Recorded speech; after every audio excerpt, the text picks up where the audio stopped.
میرا نام عمر وڑائچ ہے اور میں اس وقت بیروت میں موجود ہوں۔ کل شام بس 6 بجے کے کچھ منٹ بعد میں اپنے فلیٹ میں بیٹھا ہوا تھا اور ایک شدید جیسے دھماکہ کی آواز آئی۔ میں اچانک سمجھا کہ شاید کوئی جہاز پاس سے گزرا ہے تو ساؤنڈ بیریئر ٹوٹا ہے۔ خوفناک قسم کی صورتحال لگ رہی تھی۔ میں ذرا ایک سائٹ پہ ہوا تو اس کے چند بس اب 20 سیکنڈ بعد ایک انتہائی شدید دھماکہ ہوا۔ سارے شیشے، سارے دروازے سب اڑ گئے۔ وہ ایسے، اب میں نے اپنے تجربے میں بطور ایک صحافی کئی انفارچونیٹلی بڑے خوفناک اور ٹریجک قسم کے واقعے دیکھے ہیں۔ مثلاً جس طرح وہ میریٹ کا 2008 میں سانحہ تھا، پر اس کی جو شدت تھی وہ یہ کسی اور ایک منزل پہ تھی۔ اور جیسے میں اٹھا تو ہر طرف تباہی تباہی نظر آ رہی تھی۔ سارا گلاس، سارے دروازے، ساری کھڑکیاں سب تباہ ہوئے ہوئے۔ اور جیسے میں اٹھا تو باہر آس پاس دوسرے فلیٹ سے چیخوں کی آوازیں آئیں۔ لوگ ایک دوسرے سے پوچھ رہے تھے کہ تم ٹھیک ہو، عربی میں۔ لوگ ایک دوسرے کا خیال کر رہے تھے۔ کہیں ایک پاس اسی منزل پہ ایک خواتین کی آواز آئی۔ میں باہر نکلا تو وہ خون سے بھری ہوئی تھی، زخمیں سر پہ، منہ پہ، بازو پہ۔ تو کئی 7 لوگوں کے ساتھ ان کی ذرا مدد کی، نیچے گئے، باہر نکلے اور کوشش کی کہ کوئی ایمبولینس ملے یا کچھ۔ تو اس وقت کوئی پتہ نہیں تھا کہ یہ کیا ہو رہا ہے یا یہ کیا ہوا ہے۔ بڑی اسپیکولیشن چل رہی تھی۔ کسی نے کہا کہ یہ ایک حملہ ہوا ہے ہوائی، کوئی سمجھا کہ یہ دہشت گردی کیا کوئی حکمت عملی ہے۔ اور پریشانی ہر طرف، ایمبولینس پھر رہی، ہر طرف لوگوں کی چیخیں آ رہی، لوگ زخمی پھر رہے عام کھلے عام، ان کو کوئی مدد نہیں مل سک رہی۔ اور یہ پورے شہر میں آپ جدھر بھی آگے بڑھتے گئے یہی صورتحال نظر آئی۔ بعد میں پتہ چلا کہ جو پورٹ ہے بیروت کا، ادھر یہ دھماکہ ہوا ہے۔ وہ میرے فلیٹ سے کوئی تقریباً 1.5 میل کا فاصلہ ہے، تو کافی دور تک یہ تباہی ہوئی۔ اور جیسے میں بڑھتا گیا، باہر نکلا، کوشش کی کہ کہیں اور جگہ میں ڈھونڈوں، یہاں پہ تو کوئی رہنے کے کوئی قابل صورتحال نہیں تھی۔ تو اور ہی تباہی نظر، بینک پورے کے پورے، ان کی کھڑکیاں اڑ گئیں، ان کے دروازے اڑ گئے، ان کی مشینز، کمپیوٹر سب باہر، دکانیں جو تھیں ان کا سارا سامان باہر نکلا ہوا، گاڑیاں، ان کی تباہی۔ اور لوگ بس ایسے ایک خوف کی فضا، ہر طرف خوف ان کے چہروں پہ، وہ پھر رہے ایسے جیسے وہ ایک شیٹرڈ جو ہے ان کی، صرف پورا شہر نہیں، پر شیٹرڈ ان کی زندگیاں بھی ہوگی شہریوں کی۔ آہستہ آہستہ پتہ چلا کہ یہ ایک بہت بڑی ایک دھماکہ تھا۔ بیروت کی تاریخ میں کافی کئی سانحہ ہوئے ہیں اس طرح کے، پر اس سائز کی کوئی دھماکہ نہیں ہوا۔ 2005 میں ایک سابق وزیر اعظم تھے رفیق حریری، ان کی شہادت بھی یہاں پہ کہیں قریب ہوئی، اور وہ بھی ایک بہت بڑا سا ایک ٹرک تھا جس کے نتیجے میں 22 لوگ فوت ہوئے، اور اس طرح کی جو ہے ایک خوف کی فضا پورے شہر کو لپیٹ گئی۔ پر یہ بھی اس سے زیادہ شدید تھا۔ لوگوں نے یہاں پہ سول وار دیکھی ہے، جنگ دیکھی 15 سال، پر ادھر بھی جو تباہی جو تھی ہوئی تھی اس زمانے میں، وہ اس سکیل پہ نہیں ہوئی۔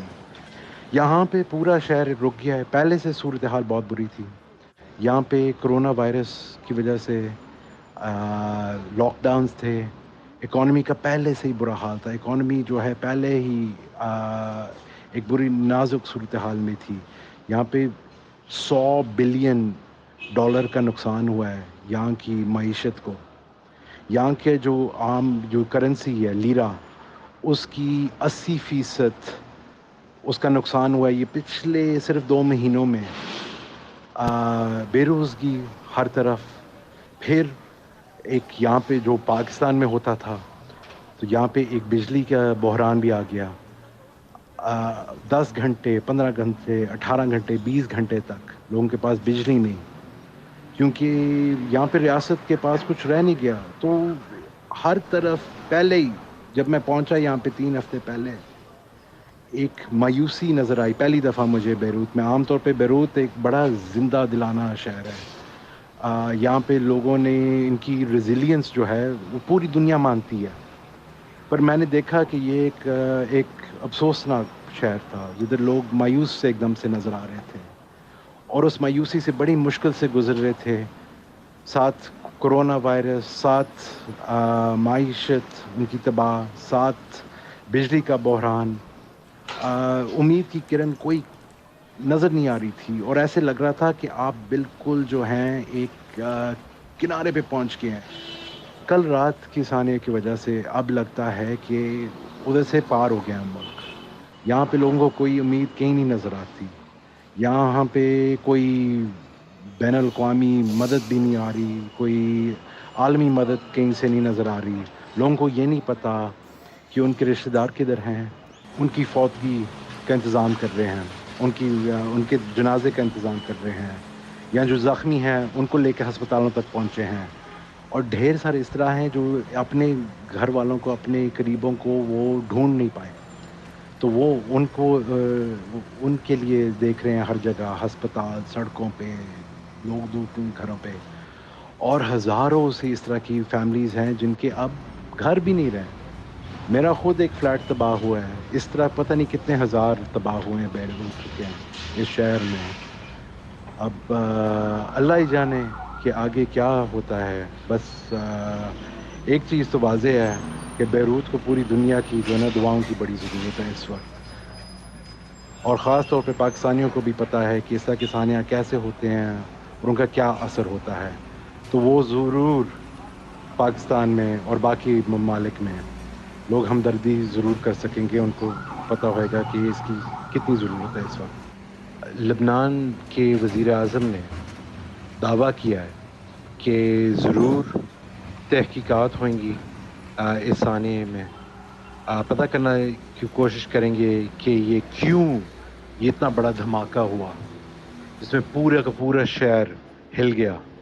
اب کئی لوگ کہہ رہے ہیں کہ یہ اس وجہ سے ہوا کہ ادھر پورٹ میں موجود تھی 2700 ٹن کا امونیم نائٹریٹ.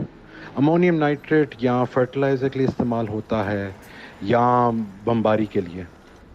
اب یہ پوچھنا چاہیں گے لوگ کہ یہ ادھر کیوں موجود تھا، اور اگر موجود تھا جو لوگ کہہ رہے ہیں 6 سال کے لیے، تو یہ کس کی وجہ سے، کس نے یہ ہونے دیا؟ اور پھر اگر موجود تھا بھی تو پھر یہ کیسے ہوا کہ اس کو اس وقت کل آگ لگی اور اتنا بڑا سا یہ دھماکہ ہوا؟ یہ سب سوال سب لبنانی چاہیں گے، اس کے جواب چاہیں گے، اور وہ ضرور چاہیں گے کہ کوئی اکاؤنٹیبلٹی ہوئے، کوئی حساب ہوئے اس سانحے کے لیے. لوگ یہاں پہ بہت تپ گئے ہیں اپنے حکمرانوں سے، بار بار دیکھ کے کہ جو کوئی بھی بحران آتا ہے وہ ان کی نالائکی اور ناکامی کی وجہ سے مزید برا گزرتا ہے وقت ان کے اوپر. تو اب یہ اس وقت میرے خیال سے یہ جو سوگ منا رہے ہیں لوگ، یہ چند دنوں میں یہ پھر غصے کی ایک شکل لے گا.